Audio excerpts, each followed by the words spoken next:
Hey, what's up? It's Mr. Lopez. Hope everybody's doing good. I guess it's time to get to work.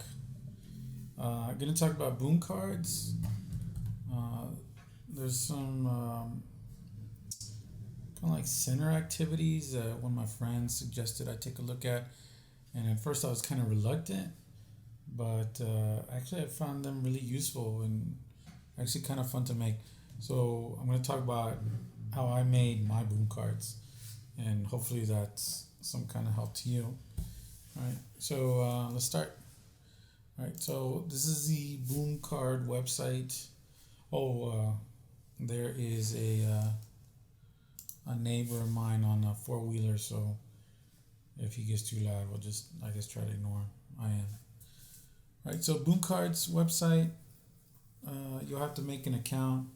You can make a free account, and the cost of the Boom Cards is $35 a year. So right here, you can import a Google Classroom if you want, or make one from scratch. Library, like if you purchase someone else's boom cards, or if I send you my boom cards, that's what they'll be right there in the library. Decks, that's what they're called, boom card decks.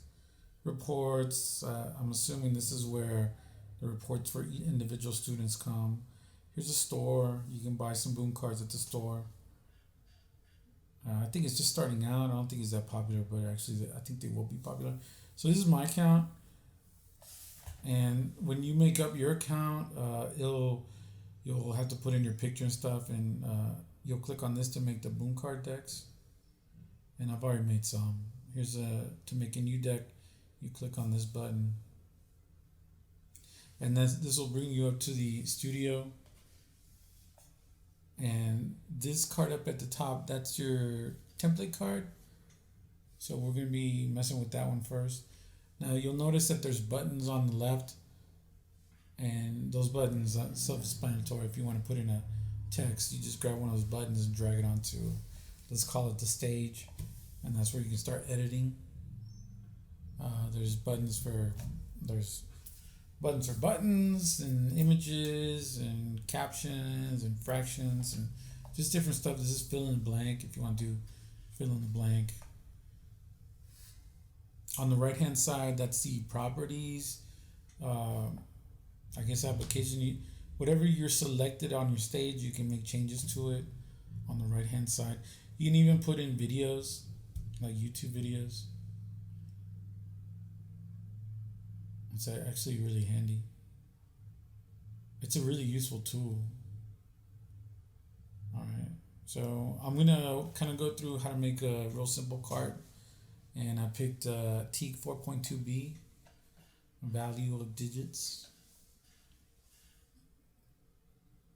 Now, what I'm making here is the typical card I think you would find in the store. So I don't know if you want to spend money on it, unless you just want to save time. I'm assuming there might be some good cards on there. I haven't actually looked at them. Properties on the top for text. If you've used PowerPoint, you'll know how to use this. I'm changing the font. This is all pretty self-explanatory. I'm gonna grab another text box, make my number.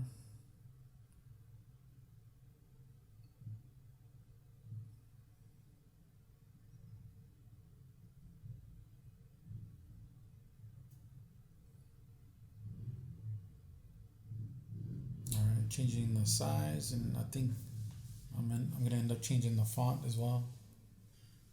I don't like the way the numbers kind of drop on the threes and the fives. I was actually thinking about making my own application that did this, like program it and have it work off a website. And I found it a little bit more challenging, and it would it would need me to dedicate quite a bit of time.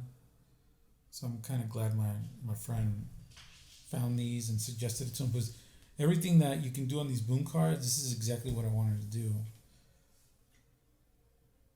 And honestly, it's $35 a year. That's nothing. I mean, it's just so useful. All right, right here, I selected the multiple choice, and you'll get like four buttons already, and they're already pre-programmed. One of them is already like the correct answer, but for the template, I'm gonna change the correct answer up here to the right. I'm gonna change it to wrong, and that way, all the buttons are wrong right now. And every time I make a new card with that template, I could just select the correct answer. I don't have to worry about putting it in the right box. All right, so this is a student view. This is what the students would see once you publish your cards. Get a little ding when they get the right answer, and it's all trackable. It tracks them.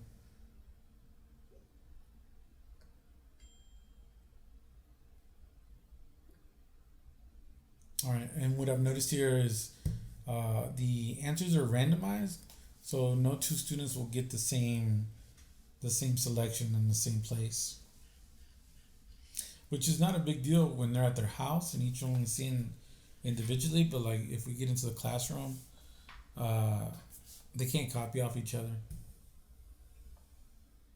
So you see the 60,000 moved. All right, so typical card. All right, and this is a template card.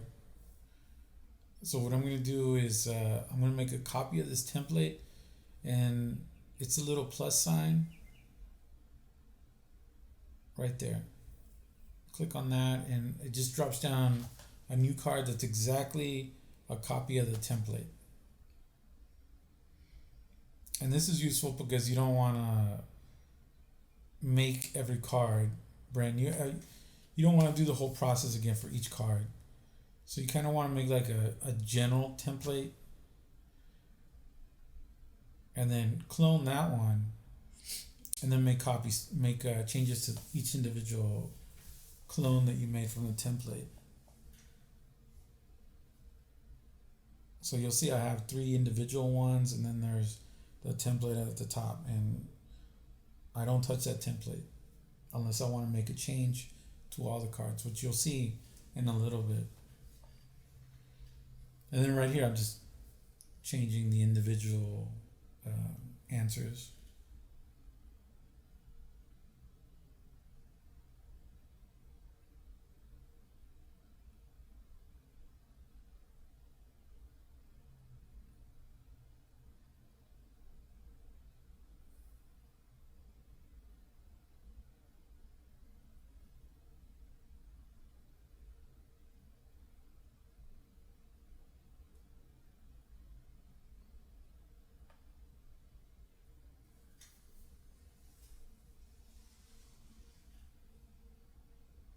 Just adjusting which one's the correct answer.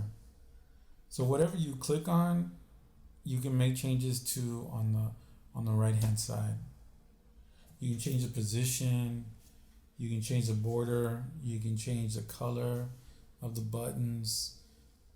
Whatever you click on the right hand side, you can make changes to the properties.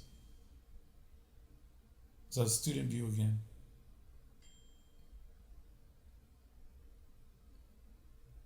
And this I haven't actually tested it out with students, but the videos on YouTube from the company, it actually lets you know like how long the student took to answer the boom card, so you can actually see if a student's guessing.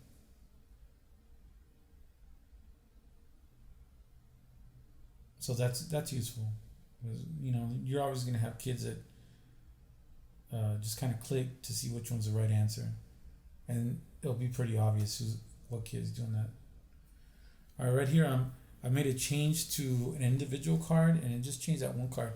But if I go up to the template and if I change anything on that template, you'll notice it changes it for all the cards. You see, I deleted all the buttons on the template, and it deleted them on all the cards. So you want to be careful. And there's also undo and redo buttons at the top if you make a mistake. Now I'm going to start fresh. So my thinking here is, okay, that's nice that I made a multiple choice card, but I mean, I can make multiple choice on other stuff too. I want something that's kind of creative and kind of engages the kids.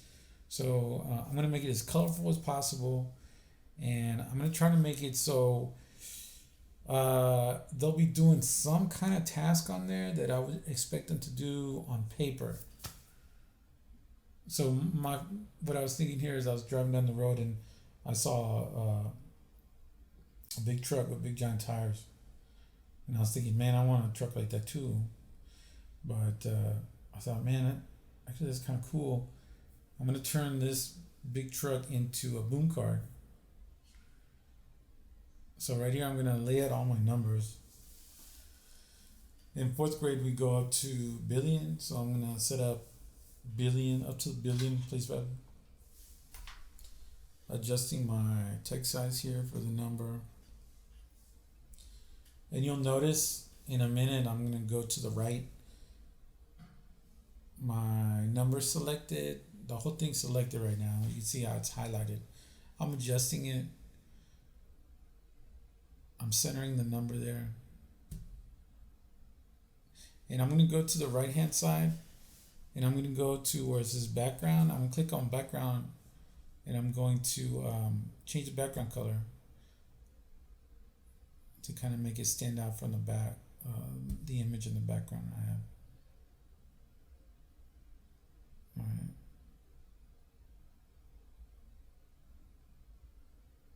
I started duplicating here, but you kind of want to make changes. Make sure you make all your changes before you start duplicating things. Yeah, it'll make sense in a minute. So changing the background, made it into solid. It's more, you can see it better. I'm gonna add a border, a little gray color there, and you can adjust border size. You can make it heavy as you want. You can have rounded borders. It's up to you. It's really customizable. Whatever you think you might want, you could do it. You could do it. So this is what I want my numbers to look like. So I'm gonna select it and still going to the right hand side. There's that option to duplicate. So I'm gonna use that. I'm gonna keep clicking that duplicate button, and it's just gonna make copies of this. That way I don't have to start from scratch for each number. And duplicate works for anything. Whatever is highlighted, you can duplicate it.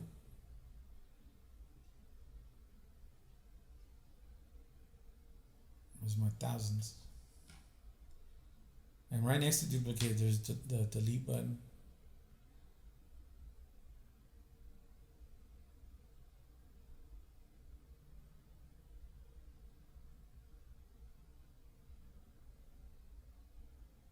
And then right here, I'm just gonna kind of adjust them. There's a way to align any objects that you're selected. Oh, here's the commas. You'll see in a minute. Like I'll select all the number boxes, and then on the right hand side, there's a drop down menu option that says align. I'll select that. And you can align things to the bottom, to the center. I mean, if you've ever used any kind of graphics program, it'll be pretty straightforward. Commas. Yeah, okay. So I'm selecting all the boxes. They might not look like it. I mean, some people might be able to tell, but they're crooked. They're not all in the same position. All right, so then I'm going to go to the right, click on align, and there's different options there. I'm going to go align to the top. You see it's straightened out. It looks a lot better.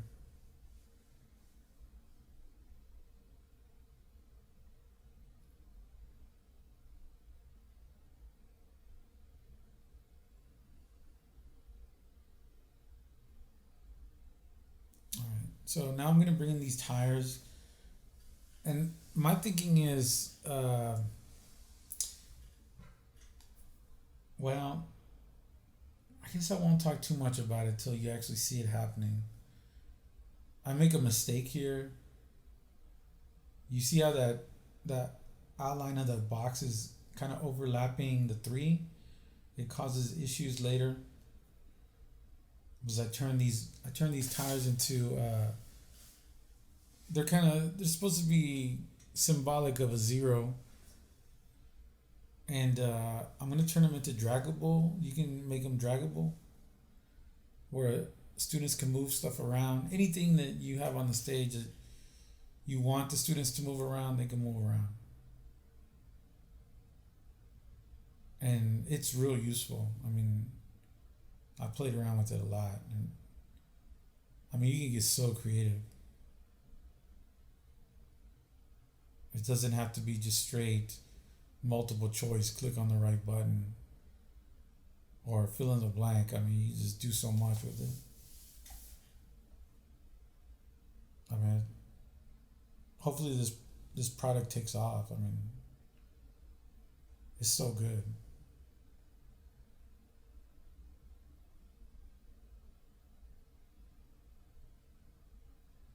Just making copies of them. Like I said, I'm making a mistake here, and it's gonna confuse me in a little bit. All right, here's all my tires, and I'm gonna line them up because I can't have them being all crooked. Selecting all of them.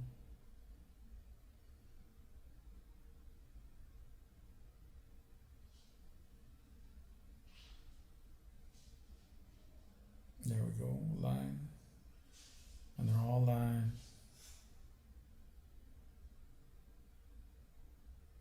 All right, so they're all selected still. I'm gonna go up here where it says draggable, and I'm gonna click on draggable. And you'll see that little kind of finger, hand, pointy finger, or whatever. That just lets you know it's a draggable object. See, I can move around, place them anywhere I want right now. Right now, I can put them anywhere because I haven't actually created a drop zone for these objects.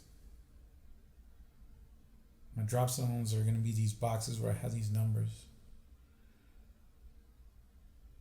So I'm selecting them. And right here, it kind of fudges up on me. I'm trying to select them, but it won't select them. And it kind of confuses me. I'm just like, what's going on? I thought it was me, but in reality, it's the actual program, that app. What I realize in a minute, I'll have to back out and then go back in. You don't have to save anything. It's already, as soon as you do something, it automatically saves it. So if your computer shuts off or something happens, you'll be okay. Yeah, I'm still trying to figure out what's going on. I'm thinking, well, wait a minute, maybe it's these tires. Going out, clicking back. And then you'll notice I'll be able to select all the numbers. There. It's working now. I mean, with anything, sometimes things mess up.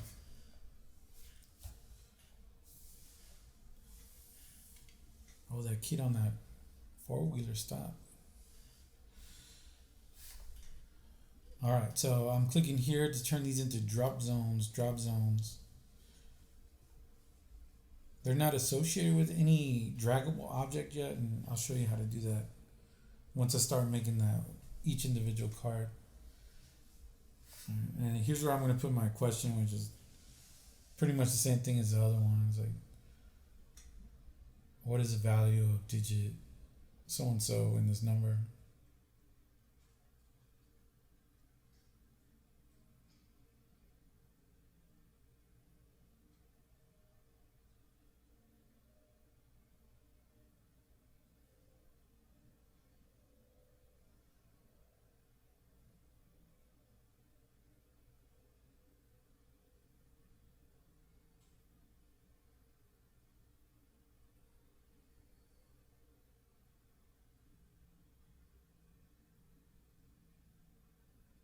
actually kind of fun making these cards.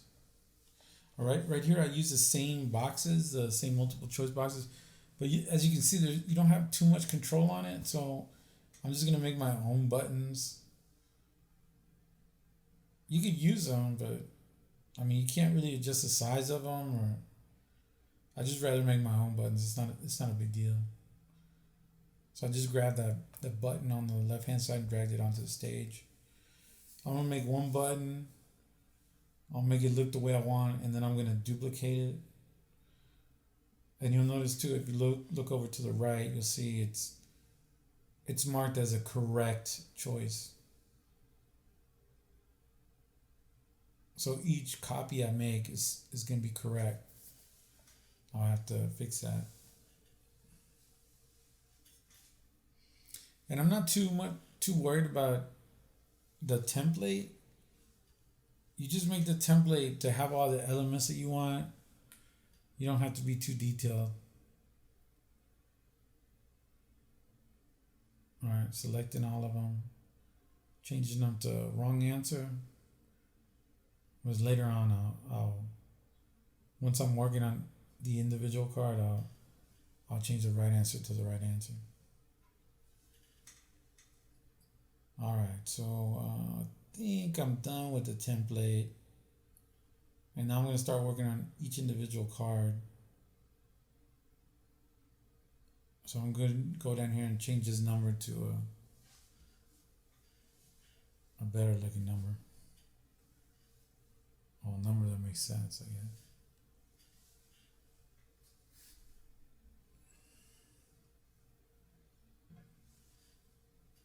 Now, I'm not sure if this is actually going to work with kids or not, but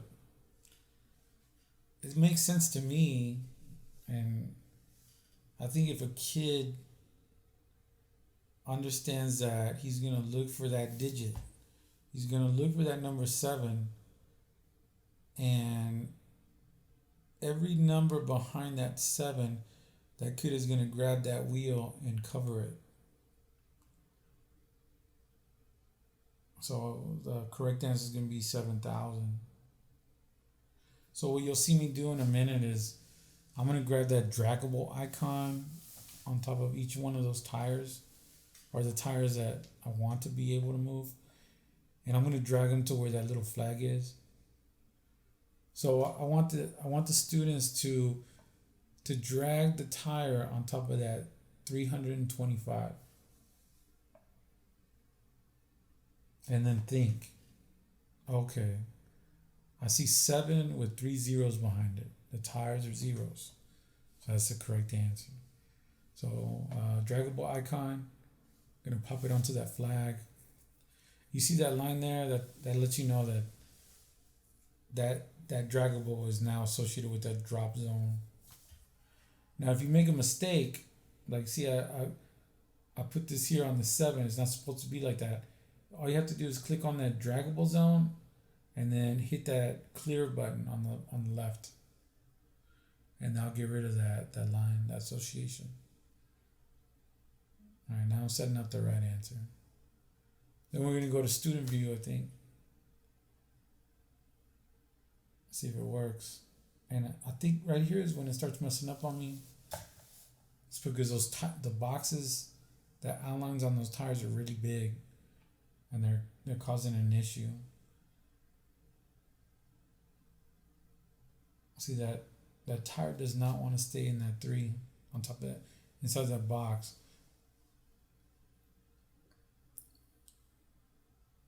Because the draggable zone is so big, it's covering up the drop zone. See that? Well, there you go. The outline on that box covers half of that drop zone. And it's not letting me drop the tire in there. I didn't notice. So it's going to take me a while to figure this out. I'm just like, what? Wait a minute. This was working when I tested this out earlier.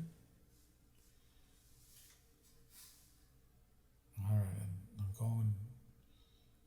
I'm thinking, man, what's wrong with me? Am I just getting old or what?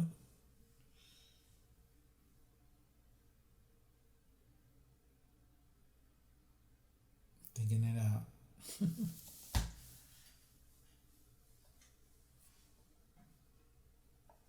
right. So I'm thinking right now, I'm just like, oh, something's wrong with this. I think I clear the drop zones.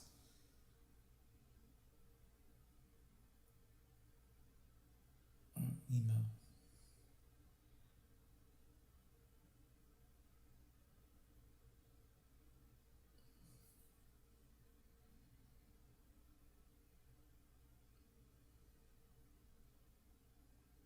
And I'm hitting the clear right there to take away the association. Now you notice I clicked on the template because if I corrected on the card, the individual card, it's not gonna fix it for all of them. Like next time I make a new card, I'll have to fix that. I'm still trying to figure it out right now. So I'm in the template trying to figure it out. So if you make a mistake, make sure you correct it on the template, and it'll fix it for all the new cards.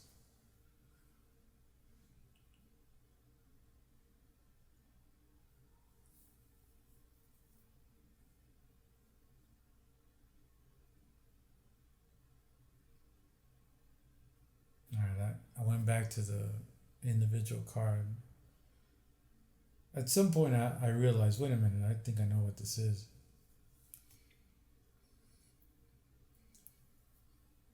You just have to play around with it.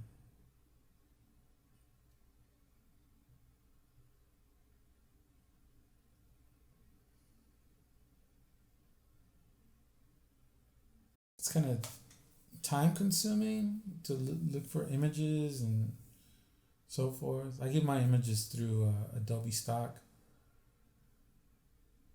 All these images, they're licensed. So I guess if you make boom cards, I'm selecting all the tires. If you make boom cards and sell them here, or I think you can also sell them on Teacher Pay Teachers, I think you need to be careful that you select images that don't have any copyright.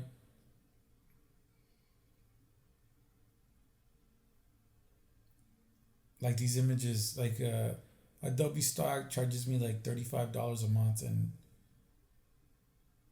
I think I get like 10 images every month, which is okay for me. And all these images are licensed, like that little truck is licensed, the tires are licensed. So if I wanted to, I could sell.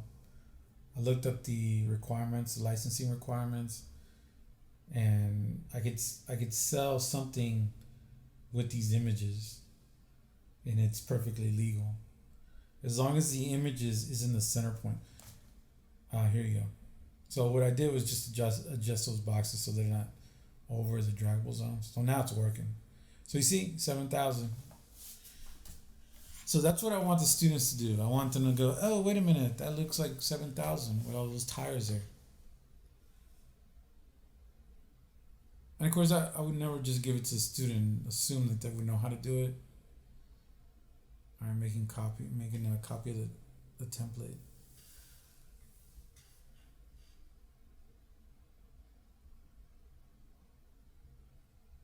And now I'm just gonna add a new number.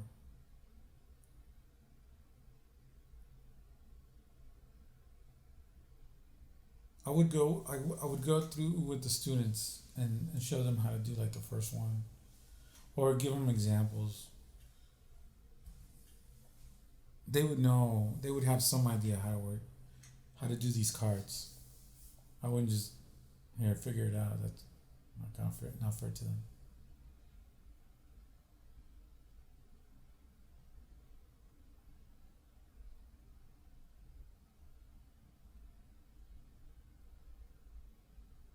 And you can make as many cards as you want. What I've noticed is a lot of people that are selling them here on this website, the Boom Learning website.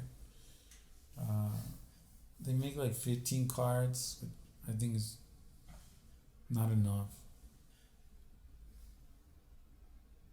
You can actually get really creative. There's you'll see in a minute. I didn't really get into it because I haven't really played around too much with it, but you can do differentiation with these cards.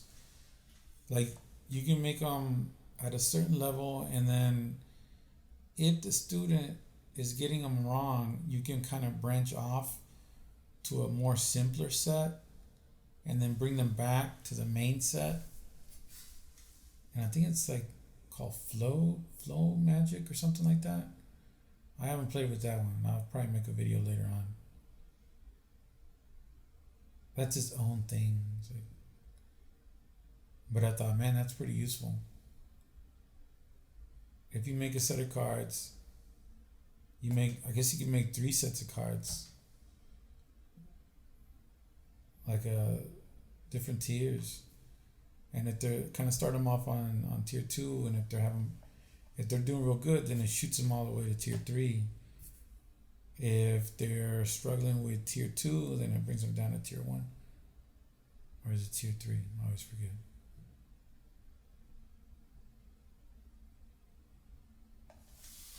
Alright, see that? 50 million. Look for 50 million. Boom, right answer.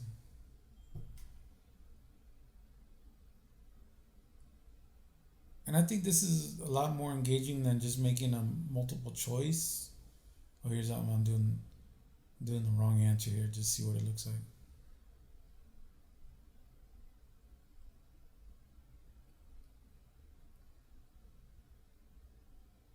I think the kids will benefit just making it, instead of just making multiple choice, you're making it into a kind of activity. And that translates to paper. You just have to think it out and find graphics, and it's really not that hard. It's kind of fun. And so here I'm adding a title to the name. I name by Teak. Here's where you kind of set up the cards to be sold. You'll see the button right there that says publish to store or private publish. And from my understanding, you can share these. So if you want to give your teammates like some cards that you made, it's very simple. So publish the store, and I think you have to buy these by credits. So I guess you buy credits and then you use the credits. Here's the price. That's where you set up how many credits or points you want your cards. And I think it's like from what I read, it's like a penny a point. Description. If you sell at the store, you kind of want to fill that out. Teacher pay teachers. You can sell them on teacher pay teachers. I'd be careful with the images so you don't get slapped with copyright. Oh, I changed the image for the cards. You'll see that. So here are all the cards that I made so far. This was my first card. That's basically the same thing, but I was kind of playing around with the draggables.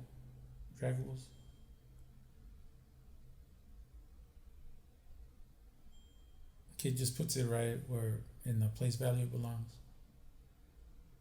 according to the expanded notation.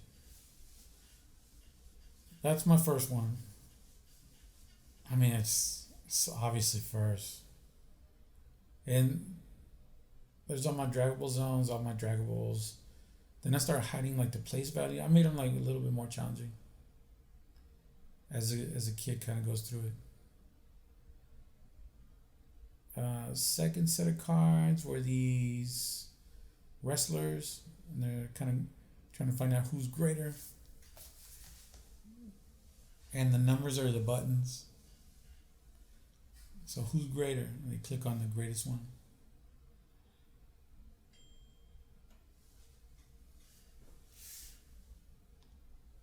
Hopefully I don't get students just clicking on those real quick without thinking. Here's greater than, less than, or equal to. And it's like 2 warriors.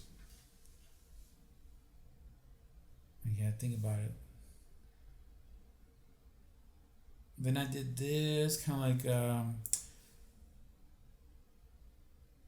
the big gorilla is called 10 times, and the little one's called 110. I still got to work on this one. It makes sense in my brain, but I don't know if it's gonna make sense to a kid. Let's see. Oh man, my favorite sushi. Man, make me so hungry every time I see this. Put the sushi in order from least to greatest, and what I used here were caption pics. So the box is already there. All you do is just click on the image and then select whatever image you want, and then just add whatever caption you want. And for me, it's like numbers versus math. So here's like a little example how where it's like, so greatest, put down there where greatest is at. There we go. Just put them in order. I was thinking about it. I need to make it fun for kids. I'm messing this one up on purpose. Boom, see that? I think it'll be fun. I don't know. I guess I'll find out. Mm, which one's next? Oh man, this one. This one's good. Little hacker. He's got to decode the decimal. Like how many holes do you have? How many tens? How many hundreds? And I don't show it here, but I also did it with money.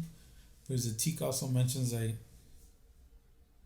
the student should be able to like convert money into decimals. So I have like dollars and dimes and pennies. And I think I call them like secret airdrops or something like that. Like I try to make it exciting. It's exciting in my brain. I don't know if it's gonna be exciting to a kid. What else? Oh, the astronaut. I think I just saw this image and I thought, man, how can I turn these into cards? So I'm still playing around with it. I only have like 4 cards. Same thing here is like they're determining the value of the digit where the arrow is, which I'm not sure I'm too happy with that arrow. It's using draggables. I could have easily used fill in the blank, but then I thought, man, it's probably easier for this kid just to grab and drop. And I think that's it. Yeah, I think this is where I start the video. All right, well, it's Mr. Lopez. If you start making these and you think of some good ideas, just let me know. If you get stuck, just shoot me an email and send me what you got and we'll talk about it. All right, well, I think I got maybe 1 or 2 more videos to make about some other stuff I use. One's gonna be on Pear Deck. I'm not too familiar with it. I mean, I've used it like a couple of years ago. I haven't used it that much. I didn't use it that much this past year. And then I also got some footage for GoFormative, which I love using that GoFormative. But I'll make those later, hopefully. All right, bye bye.